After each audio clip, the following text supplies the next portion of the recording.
Olá pessoal, tudo bem? Antes de mais nada, quero agradecer por você estar acessando essa palestra, né? Sentido, coragem e garra pela vida, né? Com certeza isso deve ter chamado a sua atenção e com certeza será muito proveitoso para você e já peço para que você possa compartilhar com o maior número possível de pessoas. Apesar do título ser chamativo para o Setembro Amarelo, tipicamente uma campanha para a questão da saúde mental, né? Eu gostaria muito que essa palestra não fosse só dada atenção a ela nesse período. Vamos dizer que eu gosto de pensar que todos os meses de todos os anos é Setembro Amarelo, ou seja, todo momento é um instante de estarmos pensando, repensando e nos preparando tanto para um autocuidado como um cuidado para com as pessoas as quais nós estamos vivendo. Seja você um profissional, de que área seja, líder, né, um jovem, uma senhora, uma mulher, enfim. O importante é que a gente tenha essa consciência. E, ao falar sobre sentido, garra, sentido, coragem, garra pela vida, ele faz parte de um escopo ou de um pensamento mais amplo que está muito ligado à logoterapia e análise existencial. Então, é ela que nós vamos estar tratando aqui, né? E gostaria muito que essa palestra fosse divulgada amplamente, não só em Setembro Amarelo, que é uma campanha mundial, mas principalmente a todo e qualquer momento, né? Principalmente uma pessoa que você tem muito carinho, quer que essa mensagem ajude ela. Bom, eu vou colocar aqui a apresentação, né? E vamos dar início. A ideia aqui, veja que interessante, né? Tem o girassol, que já é um clássico aí, né, de símbolo do Setembro Amarelo.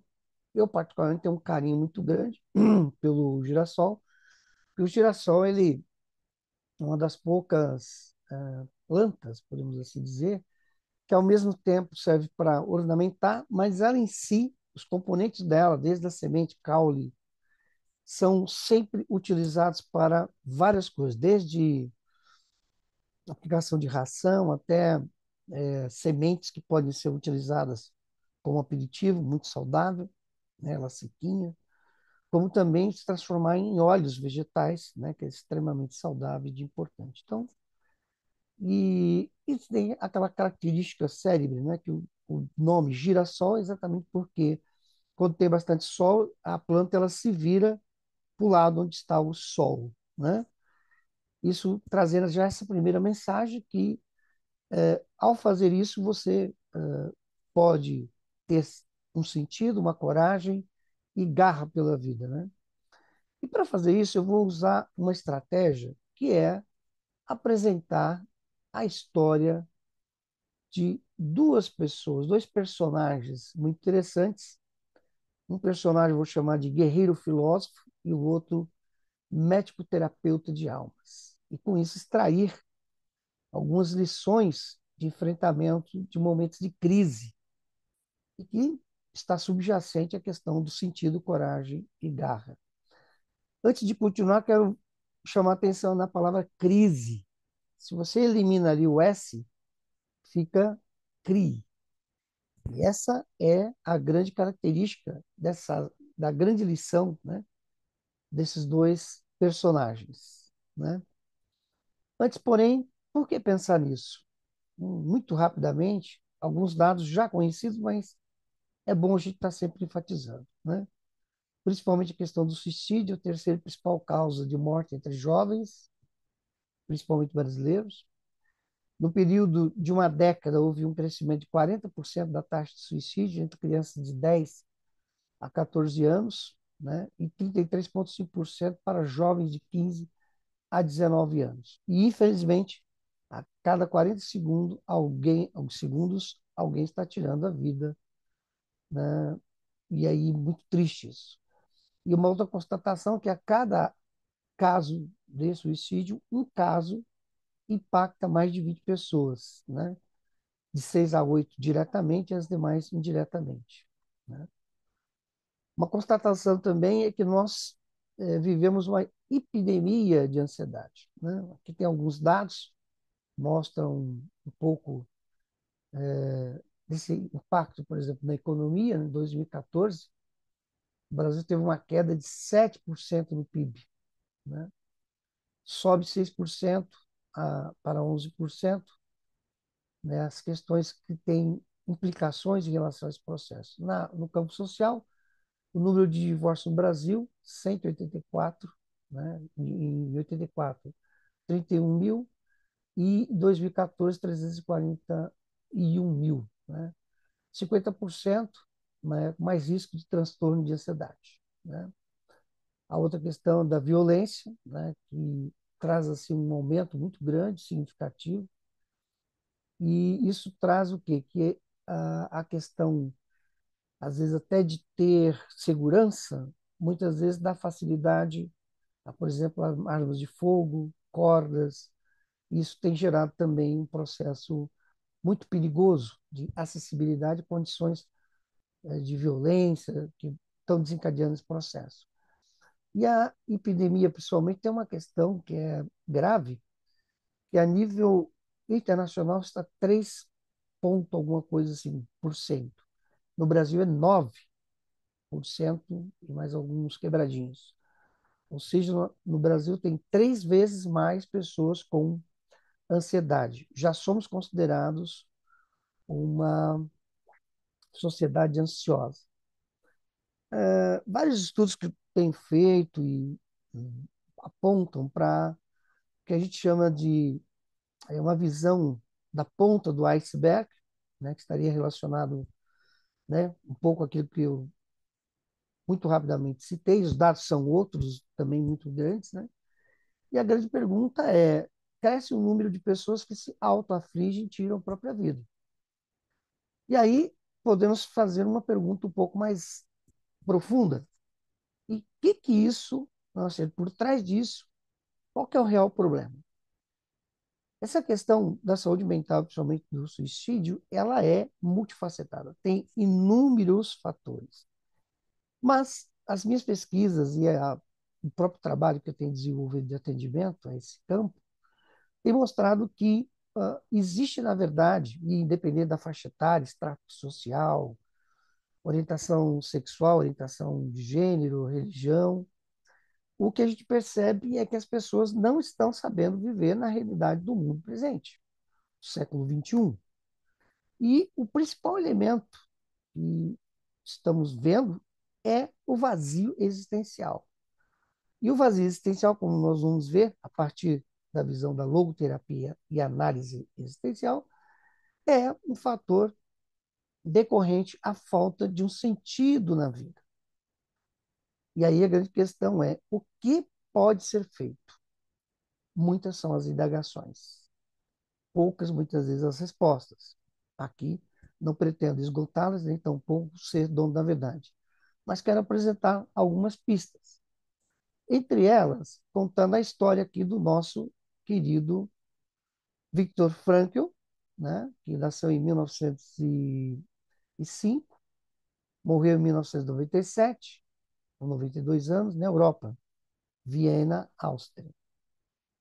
E ele tem uma história muito interessante, que é a história de que de 40 a 45 ele ficou, né, 39 a 45 ele ficou cerca de 5 anos em campos de concentração nazista, né, por ele ser judeu, né? E ele tem uma coisa interessante. Na sua obra, que é a logoterapia, ele trouxe um conceito que ele chama de paradoxo existencial, ou seja, de que ser feliz sem buscar a felicidade. Ué, como assim, né?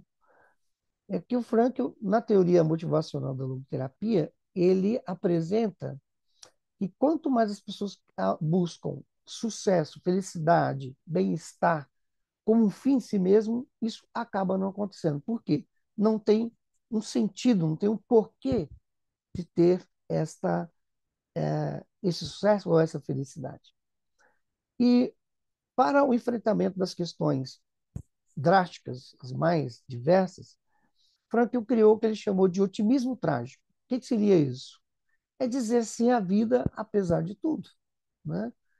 É não ignorar a realidade, mas considerar que não é possível e está fora de cogitação perder a esperança, né? E essa questão do campo de concentração nazista foi considerado por ele como um laboratório experimental vivo. Daqui já temos um diferencial. Como é que uma pessoa que vai enfrentar um campo de concentração ou não, né? No caso 4, e vai encarar isso como uma experiência, como um experimento? Pois é. Por quê? Ele é formado em medicina, em 1927 iniciou seus estudos, se formou com uma especialidade de neurologista, né? Muito parecido com psiquiatra hoje, né? E até em alguns níveis neurociente. E, posteriormente, depois que saiu dos campos de concentração, ele defendeu a tese de doutorado em filosofia. E se tornou um especialista, principalmente no campo da saúde mental. Ainda jovem, né, criou um núcleo de assessoramento para jovens que sofriam com problema de suicídio em Viena. Esse trabalho de centros de atendimento para jovens conseguiu reduzir e zerar o número de casos de tentativas de suicídio. Depois que ele se forma, a primeira atividade dele é ser responsável por uma ala psiquiátrica do hospital da sua cidade. Então, ele tem muita afinidade com esse processo. E para enfrentar tudo isso, lógico, a logoterapia tem uma série de elementos, não vai ser possível aqui estar trabalhando todos eles, mas um elemento fundamental é chamada tríade existencial: liberdade, responsabilidade e autotranscendência. Segundo Frankl, nós somos seres intencionais, então, portanto, nós temos e podemos exercer a liberdade, mas não a liberdade de fazer o que eu quero, o que eu bem entendo, a hora que eu quero, né? Não, né? Tem a liberdade de escolher a sua postura, principalmente, frente a toda e qualquer situação, e de uma maneira que seja digna, saudável para si e para os demais. Por isso, é um ser de responsabilidade, não um ser inconsequente. E a autotranscendência, algo assim fundamental para Frankl, é a capacidade de ir além de si mesmo. Essa foi a principal característica e que traz na logoterapia, a palavra logo significa sentido, terapia cura. Então é um modelo psicoterapêutico que está centrado e orientado para o processo de melhoria, de cura da pessoa, dos seus males biopsicossociais, a partir da perspectiva de que o sentido é a principal necessidade básica do ser humano. E por ser essa necessidade básica, quando ela não é preenchida, instala-se o vazio existencial. E Franco, a partir da sua experiência no campo de concentração, vai afirmar: é possível encontrar sentido em qualquer momento e circunstância da vida. Quando Franco fala isso, diferente de muitos intelectuais que nunca saíram das cadeiras das universidades, não é uma mera frase de efeito. É um fato que ele, né, realmente viveu. 27 de abril de 45, ele é liberto, os demais prisioneiros, milhares. Franklin tinha 40 anos e pesava 25 quilos, ou seja, um cadáver praticamente ambulante, né? E foi perguntado para ele, né, dos soldados aliados, quem sobreviveu? E Franklin vai dizer que os que se doavam. E aqui está a autotranscendência. Franklin percebeu que as pessoas nos campos de concentração, as que sobreviveram, aquelas que enfrentavam a situação de um jeito em que, mesmo estando também sofrendo, se importavam com outras pessoas. Esses sobreviveram. Aqueles que tinham uma visão muito voltada para si mesmo, né, eles não aguentavam muito tempo e acabavam morrendo, ou se suicidando, se matando de outra, provocando alguma coisa para os soldados matarem, né? E aí alguém pode estar já pensando, mas a gente não está em campo de concentração. Mas Frank vai dizer uma coisa muito interessante, que nós, muitas vezes, criamos os nossos próprios campos de concentração em nossa mente. e aí ficamos prisioneiros dos nossos pensamentos e que, em muitas vezes, não são muito saudáveis. Então, esse é o nosso terapeuta de almas, médico terapeuta de almas. E o nosso outro personagem, que é o nosso guerreiro filósofo, é o vice-almirante James Bond Stockdale, né? Nasceu em 1923, morreu em 2005, com 82 anos, nos Estados Unidos. O Stockdale tem uma questão muito interessante. Ele era um piloto da Marinha, muito experiente, e não só formado na academia, né, de grande patente dos Estados Unidos, mas também era mestre em filosofia, em específico, filosofia antiga, e principalmente se aprofundou muito com o filósofo estoico Epiteto, de modo até que ele dizia que uma das principais obras de Epiteto, que é a arte de viver bem, é um pequeno manual, né, e que o Stockdale tinha de cor e salteado, mas não somente mental. Ele vivia essa filosofia em todos os momentos da sua vida, né? E aí entra uma questão importante que o foco principal, né, principalmente do estoicismo, é viver um conjunto de valores do pensar, mas de modo prático, né? É uma filosofia prática. Isso foi muito interessante porque o Stockdale, inclusive na literatura de estudos sobre filosofia antiga, é muito citado como um caso recente, né? Praticamente no final do século XX e início do século XXI, um dos maiores exemplos vivos que, assim como Frankl, teve que enfrentar situações extremamente dramáticas nesse processo, né? Entre eles, por exemplo, de 64 a 72, 7 anos, 7 anos e meio, quase 8, ele e vários companheiros ficaram presos em um campo de prisioneiros vietnamita na floresta de Hanoi, no Camboja. E aqui é uma coisa interessante. No início da Guerra do Vietnã, em 64, e ele, juntamente com um grupo, né, fizeram um voo de reconhecimento numa floresta densa e foram abatidos. Nesse tempo, né, o Stockdale conseguiu ejetar o seu banco e quando ele estava descendo, ele começou já a praticar, por exemplo, a visualização negativa, que é uma técnica do estoicismo, que não é desejar o mal, né?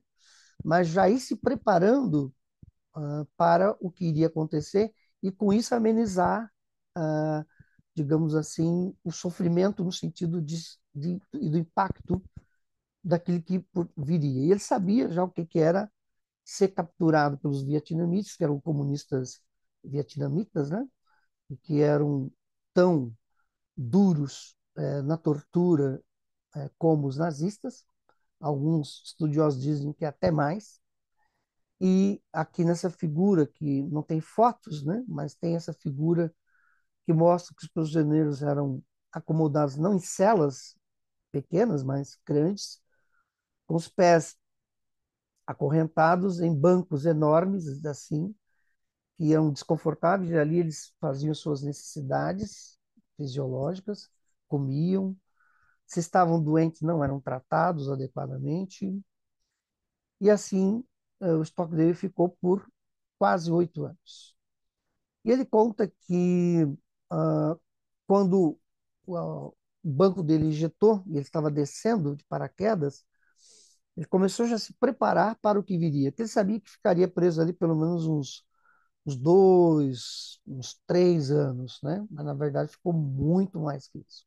Mas ele já estava se preparando para isso. Era um guerreiro, né? Um militar muito experiente e viu naquele momento, né? O campo de prisioneiros vietnamita como um laboratório comportamental humano. Então ele, como Frank, não foi simplesmente de qualquer jeito. Ele procurou ter essa visão mais sistemática da situação. E uma coisa interessante aqui foi que quando a sua obra veio a público, ele criou um conceito também do chamado paradoxo de Stockdale, que é ser otimista, mas nunca tirar os pés da realidade, né? E uma das características, né, por exemplo, o otimismo trágico, Frankl afirmava sim à vida apesar de tudo, sem ignorar os problemas reais, né? E o Stockdale é não vamos sair no Natal, lide com isso. Por quê? Logo no finalzinho, prestes a ser libertos, chegavam soldados que já tinham passado pelo processo mais estendido da guerra e já estavam ouvindo rumores de que até o Natal, por exemplo, daquele ano, seriam soltos. Mas, na verdade, passou um Natal, passou outro, e com isso o ânimo, a moral da tropa começou a baixar, e o Stockdale, como líder, procurava incentivar exatamente uma forma de não entregar os pontos, né? E uma delas era exatamente essa frase: não vamos sair no Natal, lide com isso. Ou seja, uma questão que requer, né, o exercício, né, assim como Frankl tinha a tríade existencial, o Stockdale tinha a chamada tríade do guerreiro estoico, que era tranquilidade, desmedo e liberdade. Tranquilidade é exatamente não permitir que o medo, melhor, que o pavor, né, que o desespero tome conta, é preciso ter um autogerenciamento das emoções. Destemor é não deixar que o medo domine a pessoa e, portanto, tire a capacidade da liberdade de escolher suas próprias decisões, de ser, como depois ele vai dizer, o capitão da sua própria navegação, que é a vida, né? E aí, um fato interessante, logo próximo até de estarem libertos, né? Assim como Frankl, né? Ele tem uma máxima maior que foi essa, que era é possível encontrar sentido em todo tempo, e quem sobreviveu. O Stockdale também tinha uma máxima, que era a melhor arma para enfraquecer a vontade do inimigo não é a violência, o poder de fogo, mas a força moral, a convicção e os jogos mentais, ou seja, provocar o medo, provocar a confusão, né? Deixar as pessoas sem dormir, passar fome, sempre causando medo. É o que ele conta, inclusive no livro que eu vou estar apresentando depois, em detalhes os horrores que foi ser prisioneiro de um campo comunista socialista vietnamita. E aí, um pouco diferente de Franco, a pergunta não foi quem sobreviveu, mas quem não sobreviveu, né? E por incrível que pareça, o Stockdale vai dizer que foram os otimistas. Ué, mas como assim? Se o cara é otimista, morre, né? Sim, porque está conectado a isso aqui, ó. Não vamos sair no Natal. Lide com isso. Ou seja, as pessoas ficavam criando falsas esperanças e, portanto, não tinha um otimismo saudável, mas errado, falso, tóxico, que contaminava e minava toda a capacidade de uma esperança concreta, baseada, como o Frank nos colocava, em uma questão real. Então, aí é o otimismo realista, né? Esta é a obra do Stockdale, que é A Coragem Sob Fogo. Esse aqui é uma foto dele depois de alguns anos que eles foram libertos, né? Com alguns colegas. O principal livro do Viktor Frankl conta esse episódio, tanto antes, durante ou depois dos campos, de passar pelos campos de concentração, e também traz os elementos da logoterapia, né? Que mostra aí, infelizmente, a complexidade que tem nessa foto, né? Nós vamos ver pessoas em um estado deplorável, né? De desumanização, né? E com isso nós podemos ver algumas lições básicas aqui, né? A estrutura dessas lições aqui é exatamente o título da nossa palestra. primeira delas é que tanto o Stockdale como Frankl tinham um porquê de lutar, de resistir, de não se entregar ao desespero. No caso do Stockdale, né, até talvez um pouco pior ainda que Frankl, ele, por ser um soldado de alta patente, ele foi sistematicamente torturado. Vinha uma junta de três militares de alta patente, mais um torturador. Eles faziam perguntas, ele não respondia, o torturador, né, fazia o que tinha que fazer ali. E um fato que eu até esqueci de falar, né? Quando ele desceu de avião, de paraquedas, ele caiu de mau jeito numa árvore e já ali ele quebrou a perna dele, machucou o joelho, né? E quando ele desce, os soldados dão vários socos, pontapés, coronhadas e vão arrastando ele, né, pelo chão até adentrar a floresta e chegar no campo de prisioneiros.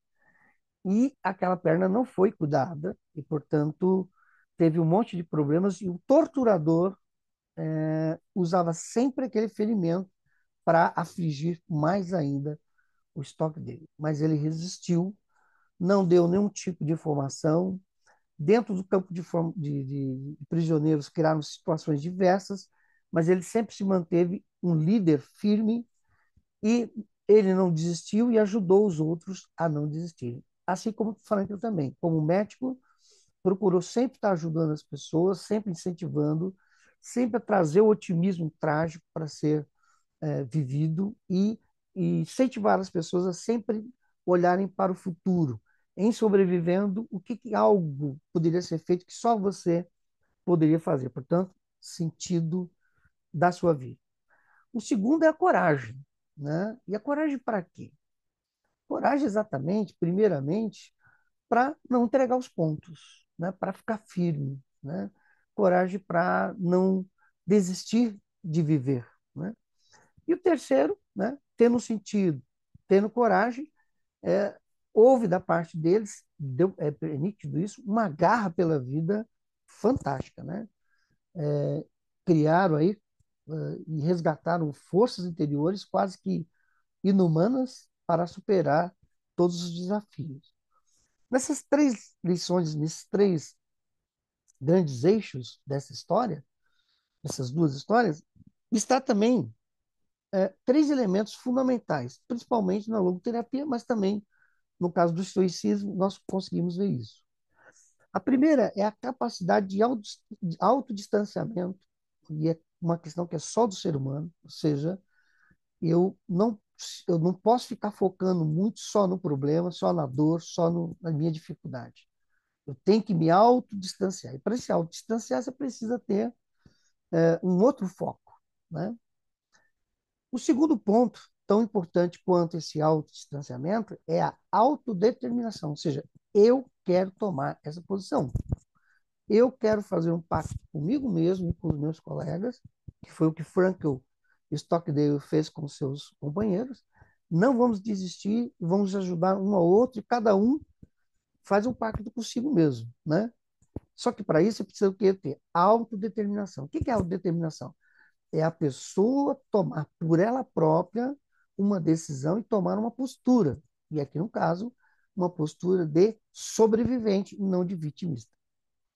E aí, a autotranscendência. Ou seja, é muito nítido, tanto Frank como Stackdale sobreviveram a tudo isso, conseguiram se autodistanciar por conta da sua autodeterminação muito forte, mas também porque se doavam para ajudar os outros, dando, às vezes, inclusive, colocando a vida deles em risco. Agora, como colocar isso em prática? A primeira coisa aqui é que eu montei uma estratégia que tem colocado isso, inclusive, em prática nos meus atendimentos, na minha livros, palestras, cursos de autocuidado, e tem dado resultados muito interessantes. Quero compartilhar, mesmo que um pouquinho aqui com vocês.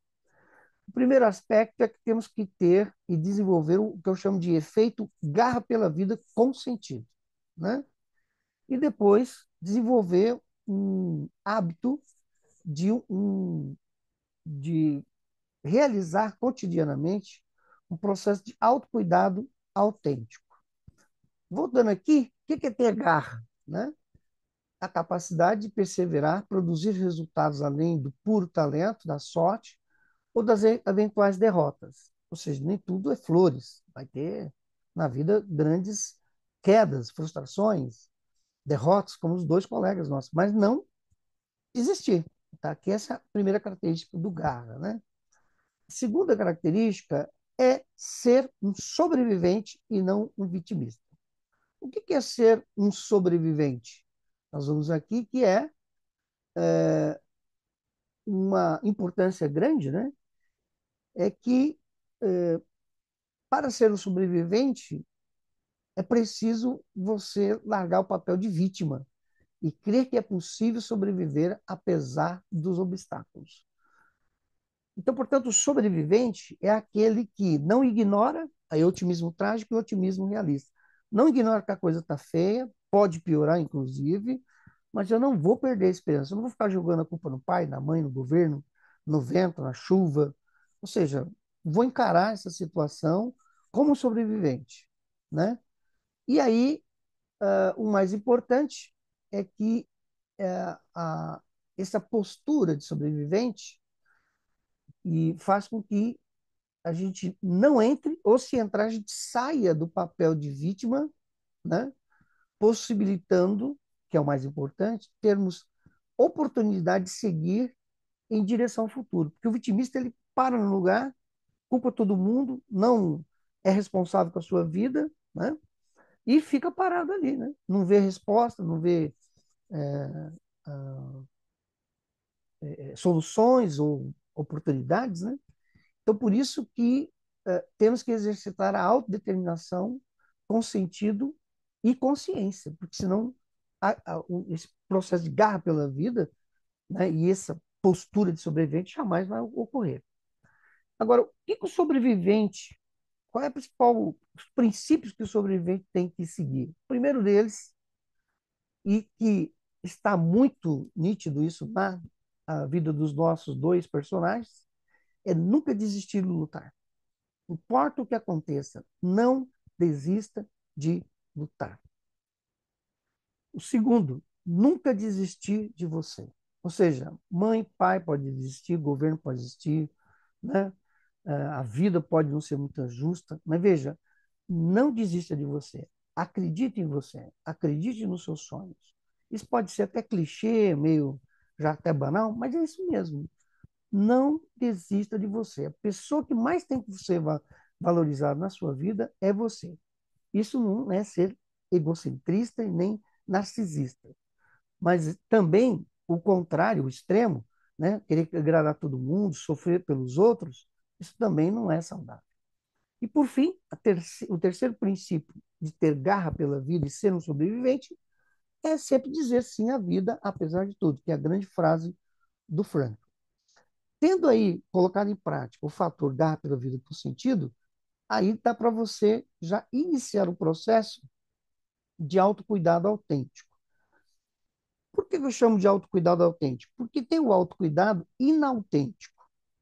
O que é autêntico é verdadeiro, bom, justo. Inautêntico é falso, é pueril, né? É uma coisa que não, né? Superficial, vamos chamar. Um bom exemplo é quem vai na academia. Você vai ver praticamente dois tipos de pessoas. Um que vai porque precisa, né? Manter a postura, firmeza, músculo, para ter qualidade de vida, né? E aquele que vai somente para o quê? Para se exibir, para moldar o corpo, aparecer nas fotos, nas mídias sociais. Eu não sei você, mas eu acho isso fútil, né? Então, para mim, é um tipo de autocuidado inautêntico. Com o autocuidado autêntico, eu vou ter duas formas interessantes de praticar esse autocuidado. Primeiro, comigo, portanto, com a gente, e com os outros. Lembra lá da autotranscendência? Se eu ficar centrado em mim mesmo, eu vou adoecer. Agora, se eu consigo me autodistanciar e consigo ajudar outros, ou uma causa, ou algo mais nobre, isso vai me ajudar a resolver os meus próprios problemas e a cuidar melhor de mim. Bom, e aí, tanto para você, para com as pessoas, existem três atitudes que têm que ser feitas assim cotidianamente. Assim como você tem os princípios, ser sobrevivente, nunca desistir de lutar, nunca desistir de você, e sempre dizer assim na vida, o autocuidado autêntico precisa vir com essas três atitudes. A primeira, acolher o momento. O que é acolher o momento? Acolher é diferente de acomodado. Ou tipo assim, é assim mesmo, vai fazer o quê? Não. Acolher é, tá, aconteceu, e agora? O que eu posso fazer, né? Essa é a forma saudável de enfrentar, principalmente aquelas coisas que acontecem sem que a gente tenha controle. Acolheu, ok? É o primeiro passo para não entrar no desespero nem no modo vítima. O segundo é distinguir o que você tem controle e o que você não tem controle. Aonde que a gente adoece, perde né, o controle da própria vida? É quando eu quero controlar o que eu não tenho controle. Né? O que eu tenho controle? Aquilo que depende única e exclusivamente de mim. Né? A postura que eu vou tomar, o jeito que eu vou encarar as coisas, os pensamentos que eu deixo crescer na minha mente, os que eu não deixo. E o que eu não tenho controle? Aquilo que não depende de mim. Então, por exemplo, você está aqui vendo essa palestra, né? Está assistindo aqui, e o meu desejo é que você compartilhe isso com outras pessoas. Pode ser que nem você goste dela, eu vou compartilhar isso, não. Poxa, isso dói meu coração pensar que alguém possa fazer isso. Mas veja, eu não tenho controle sobre isso, né? Eu não tenho, se eu não tenho controle sobre isso, não adianta eu ficar perdendo tempo, energia, sofrendo por isso. Bom, e aí quando eu faço esse discernimento, aí eu pulo para a terceira atitude, agir. Agir sobre o quê? O que eu tenho controle, o que depende somente de mim. Então, acolher o momento, né? É ficar assim, é, poxa, tá, eu sei que o problema está aqui, né? Que é o, em termos, é o próprio otimismo trágico ou otimismo realista. Tá bom, aconteceu, eu não tinha controle sobre isso, o que que eu posso fazer, né? E o mais importante, né, é não ficar brigando com isso. Pô, justo comigo, só agora que vai acontecer isso. Que droga! E aí a gente entra o quê? No modo vítima, né? Muito provável. Já o sobrevivente, quando ele acolhe o momento, o que que ele faz? Ele procura exatamente aprender com aquilo, procura entender que amanhã pode estar tudo diferente. E nem tudo, seja bom ou ruim, é eterno. Uma hora pode mudar. E para isso eu preciso o quê? Ter autodeterminação, me colocar numa postura de poder exatamente enfrentar cada elemento desse, ok? Bom, e aí eu já estou quase fechando aqui a palestra. Em termos de mensagem desses dois homens, né, o Stockdale e o almirante, né, James Bond Stockdale, o Dr. Viktor Frankl, nós podemos acrescentar os seguintes elementos. Eu vou só ler aqui para vocês depois, com calma, meditarem sobre ele. O Stockdale diz o seguinte: recusem-se a querer o medo e vocês começarão a adquirir uma constância de caráter que impossibilitará que outro lhes faça mal. A ameaça não tem efeito se não temer. O outro pensamento é: não importa quão estreita seja a passagem, quão carregada a punição e sentença, eu sou o senhor do meu destino, eu sou o comandante de minha alma. É um verso de um poema, né? Escrito por William Harley. Né? E, por fim, uma outra grande máxima é: sua libertação ou sua destruição são 100% suas. Controle as emoções. Controlar as emoções é difícil, mas pode ser fortalecedor. Né? E o Frankl também nos traz as seguintes lições e mensagens. Sempre se pode reescrever a própria história, não no sentido que seja possível voltar atrás, mas é no sentido de que sempre se pode decidir de outra maneira, de outro jeito. Ou seja, né, muitas vezes nós não temos controle sobre as coisas, elas vão acontecer de um jeito ou de outro.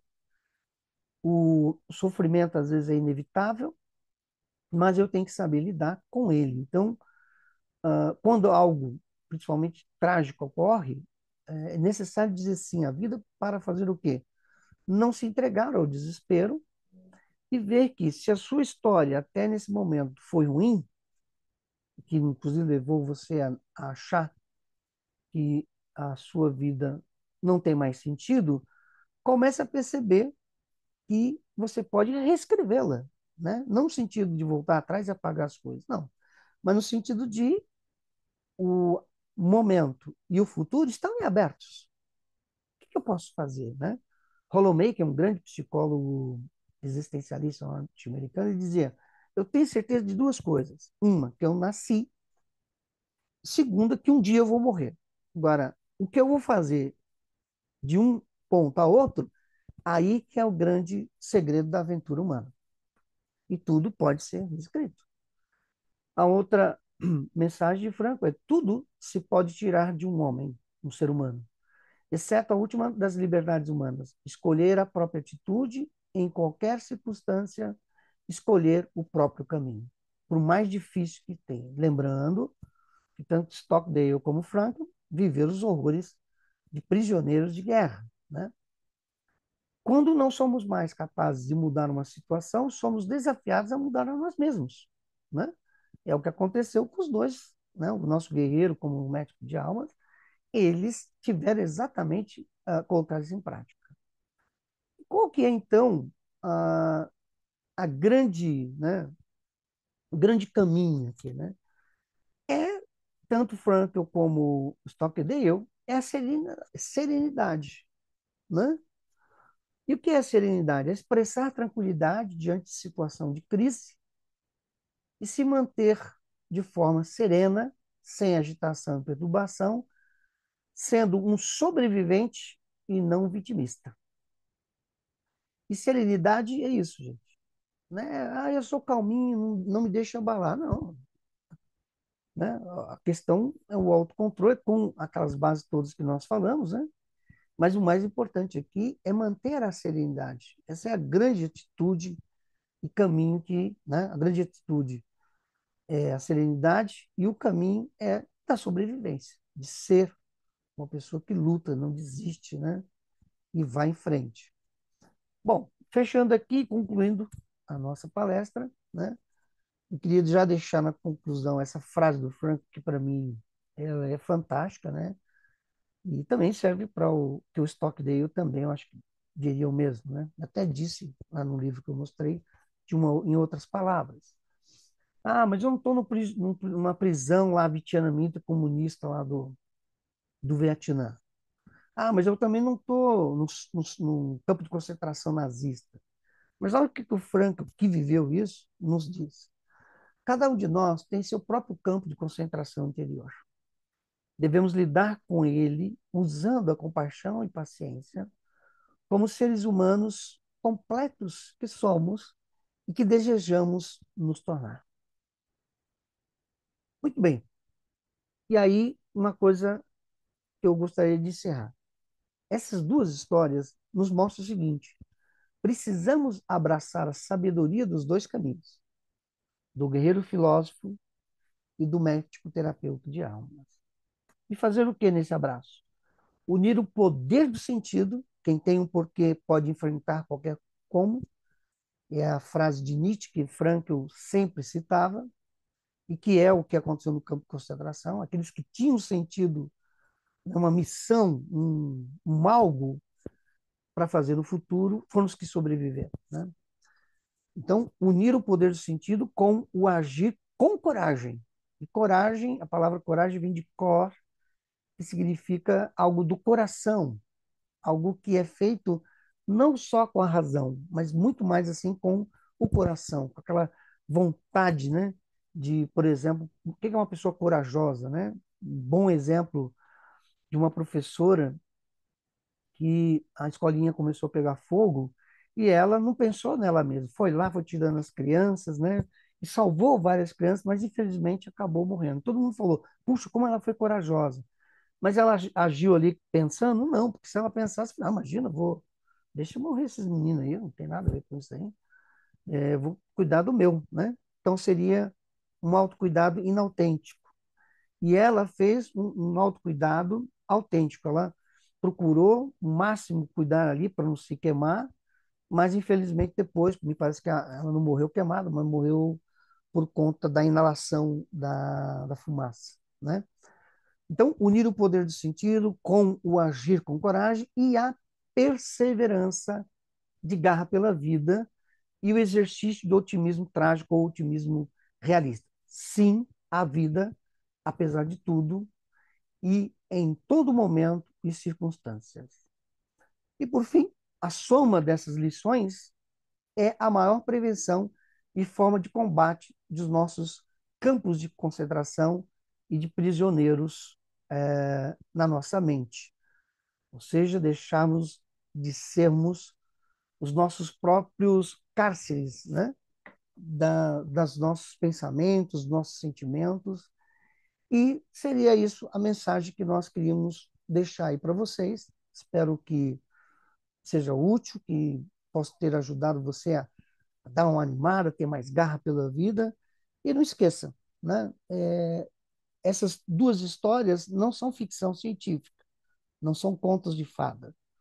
São de pessoas de carne e osso, inteligentes, mas vejam, humanos como eu e você. E se eles passaram pelo que eles passaram, conseguiram sobreviver e ter uma vida digna, você viu lá na idade deles, né? Os dois morreram com mais de 90 anos e fizeram grandes coisas. Frank foi e é hoje ainda considerado um dos maiores cientistas, né?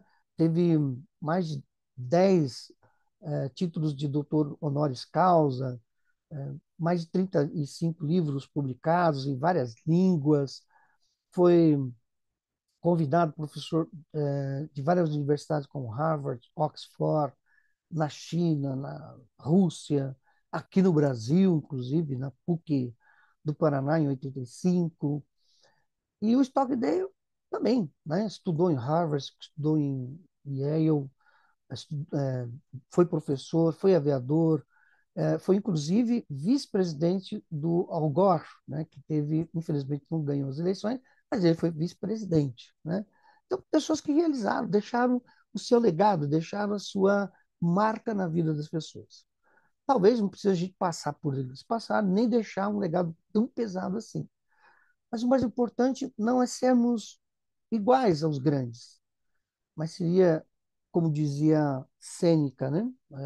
Um grande filósofo estoico, que não precisa eu ser semelhante aos melhores, mas que eu diminua os meus erros e os meus vícios e faça o bem, a começar por mim. Porque se eu não estiver bem, as pessoas que eu amo, a sociedade e todas as pessoas que eu podia estar ajudando também vão ser afetadas. Então, diga sim à vida, apesar de tudo. Um grande abraço, muita paz, saúde e serenidade. Até mais.